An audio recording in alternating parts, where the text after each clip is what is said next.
Hai,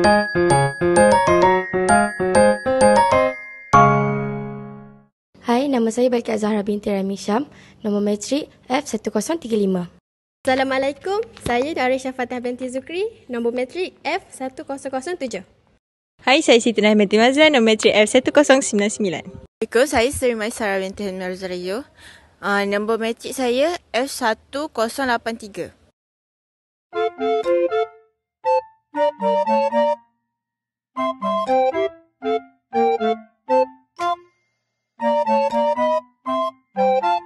Assalamualaikum semua. Hari ni cikgu ada isu penting. Ada 50% pelajar lepasan SPM tahun lepas tidak sambung belajar. Kamu semua rasa kenapa agaknya? Sebab belajar membosankan lah cikgu. Buang masa je. I nak jadi staff famous.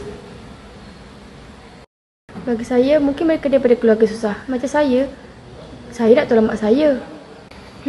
Inilah dua masalah. Yang pertama, terlalu mengejar populariti tanpa mengira kepentingan ilmu. Yang kedua pula, masalah kewangan.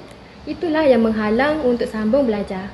Tapi jangan risau, ada solusi untuk mengatasi masalah ini.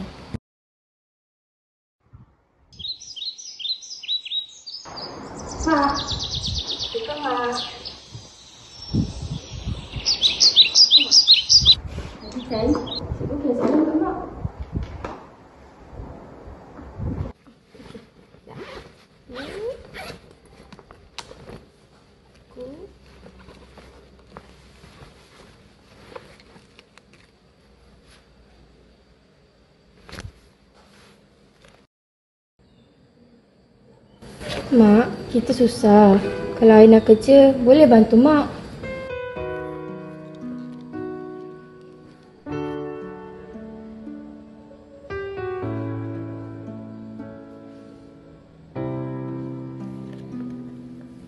Betul ke mak?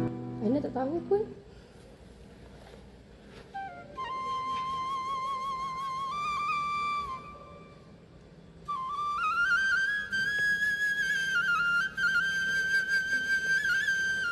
Baiklah mak, nanti I nak cerita ya. Kau masak apa hari ni?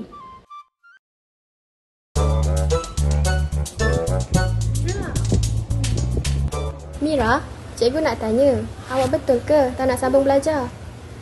Cikgu, zaman sekarang famous lagi penting. Saya nak jadi Insta famous. Pada pendapat cikgu, awak boleh mencuburi bidang media dan komunikasi. Daripada situ, awak bolehlah buat konten yang berfaedah. Betul juga cikgu. Tapi saya tak tahu nak mula dari mana. Dalam surah Al-Mujadilah ayat 11, Allah berfirman, kepada sesiapa yang beriman, Allah akan meninggikan derajat mereka.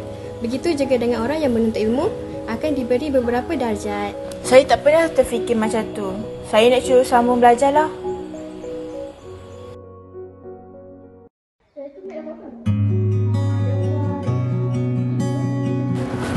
Bukan cikgu ke? Yelah. Cikgu! Alhamdulillah saya dapat bantuan beasiswa. Saya dah bisa belajar. Saya pun, saya belajar bidang media. Sekarang saya buat konten pasal inspirasi untuk remaja sama belajar. Bagus kamu berdua, cikgu bangga. Tapi kena ingat, ilmu bukan kejayaan dunia je, tapi ia juga adalah bekalan akhirat. Terima kasih cikgu.